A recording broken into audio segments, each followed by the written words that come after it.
Hey guys, how's it going? My name is Adam. Today I'm gonna show you how to invite friends to Zoom meeting. So first of all, go ahead to your app, so Google Play, double check if your Zoom app needs to be updated. If it does, just go ahead and do it, and if it doesn't, just move along to the next step. Now what I'm gonna do, I'm gonna just go back to my screen, go ahead to my browser, and if you want to invite friends via Zoom meeting, just go ahead, while in the meeting, tap manage participants, then tap invite on the controller, and then tap the contacts tab, and then select that Zoom rooms SIP/H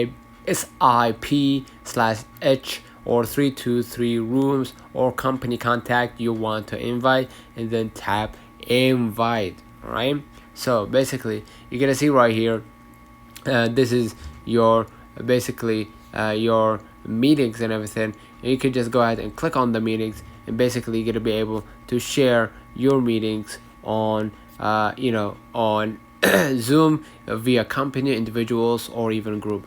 Let me know in the comments if this video helped you. Don't forget to like and subscribe, and don't forget to follow us on social media, and we will definitely see you in the next one.